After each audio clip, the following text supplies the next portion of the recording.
हाय बच्चा लोग, सोहम sir physics Aaradhya classes. हाँ, अब तो जानते हो अगर इतना वीडियो देख रहे हो साल भर से, लेकिन वो बोलना पड़ता है, प्रोटोकॉल है आराध्या का।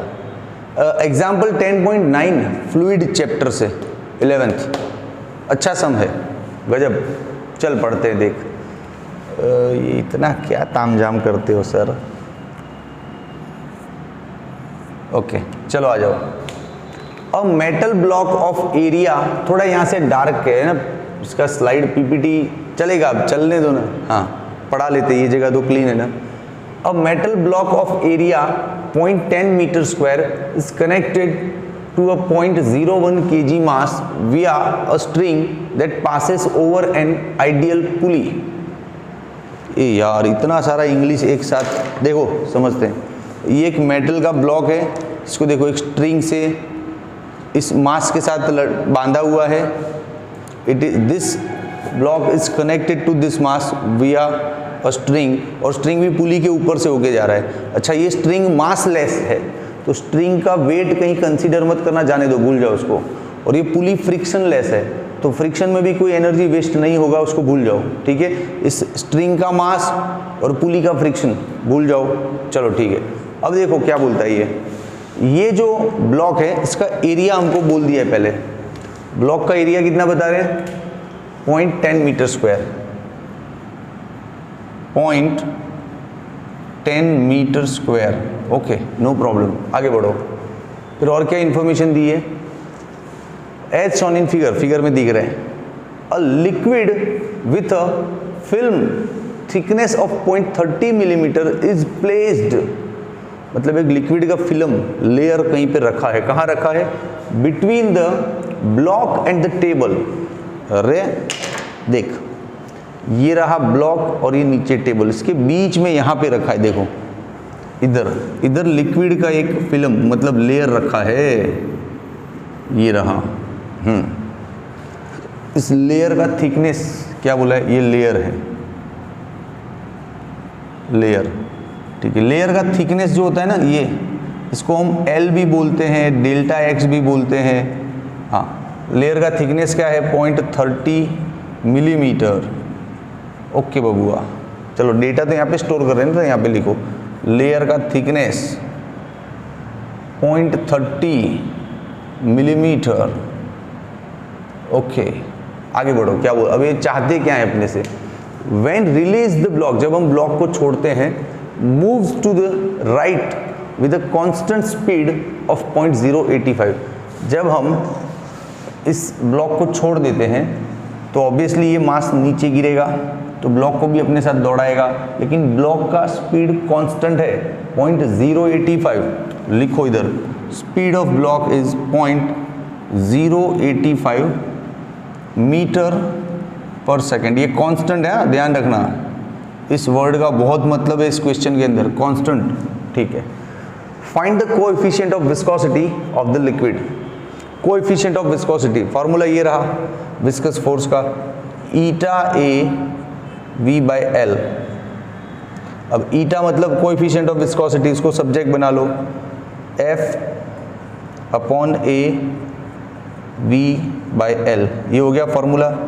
अब फॉर्मूले में सर मज़ा तो आ रहा है, लेकिन अब एक कंफ्यूजन है, या तो यहाँ से रट्टा मार ले या अगली 2-3 मिनट टिका रहे मेरे साथ वीडियो पे। कंफ्यूजिंग सिचुएशन दो है, V और L तो क्लियर है, जो एरिया है ना वो भी क्लियर है। कैसे? इस फॉर्मूले में जो एरिया होता है वो कॉन्टैक्ट सरफेस का एरिया होता है। हाँ, ये जो एरिया होता है वो कॉन्टैक्ट सरफेस का एरिया लेते हैं, कॉन्टैक्ट सरफेस। ओके, तो यहाँ जो सरफेस का कॉन्टैक्ट हो रहा है उसका पूरा एरिया दिया हुआ है ये, वरना जनरली आपको एरिया के लिए ये मिथ है कि क्रॉस सेक्शनल एरिया लेते नहीं। इस फॉर्मूले में थियरी में भी पढ़ा था अपन ने, एरिया कॉन्टैक्ट सरफेस का लेते हैं। तो पूरा का पूरा ब्लॉक का जितना एरिया है ना वो पूरा इस लेयर के साथ कॉन्टैक्ट में है, तो टोटल एरिया यही लेंगे इधर। ओके, तो एरिया का कन्फ्यूजन गया। अब रहती है बात फोर्स की, तो रट्टू बच्चा क्या करेगा? Force is equal to mg ले लेगा, हालांकि उसका आंसर आ जाएगा। फोर्स की जगह mg ले लो तो आंसर आ जाएगा। ये L ऊपर गया, मना नहीं कर रहा हूँ, आंसर आ जाएगा। लेकिन क्या वजह है ये mg लेने की?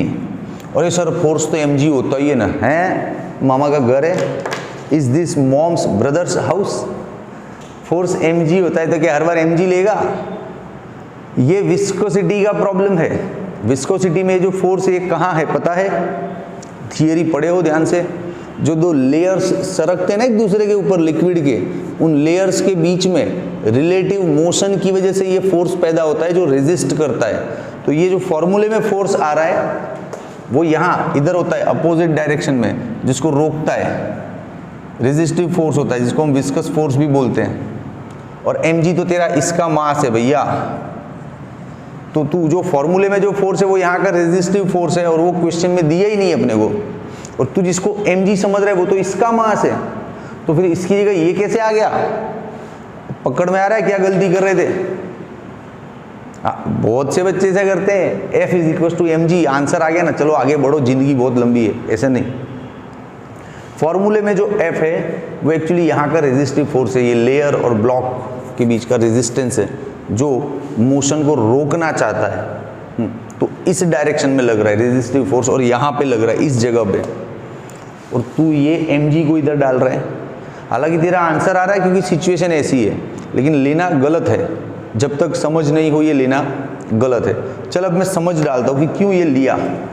हम जानते हैं ऐसी एक फिनोमिनन, जैसे ये कोई ऑब्जेक्ट है, ठीक है, ये स्टेशनरी मोड पे है, रेस्ट पर है, इसको यहाँ से किसी ने 5 न्यूटन से खींचा और यहाँ से भी 5 न्यूटन से खींचा, तो ये ऑब्जेक्ट मूव नहीं करेगा, इसी सिचुएशन में पड़ा रहेगा, क्योंकि दोनों साइड का फोर्स इक्वल होने से रिजल्टेंट फोर्स क्या हो रहा है यहाँ पे? 0, न्यूटन्स फर्स्ट लॉ यार। हाँ, एक और सीन दिखाता हूँ, जैसे ये ब्लॉक है, ये 10 की स्पीड से मूव कर रहा है, तब भी इधर से 5 न्यूटन है और इधर से 5 न्यूटन है, अपोजिट डायरेक्शन में 5 न्यूटन, इक्वल फोर्सेस हैं, तो क्या फर्क पड़ेगा? तो इसका जो स्पीड है वही रहेगा, इसको फर्क नहीं पड़ेगा, कांस्टेंट रहेगा। क्यों? क्योंकि इस पर भी रिजल्टेंट फोर्स 0 आ रहा है दोस्त। बहुत तगड़ा कॉन्सेप्ट है ये।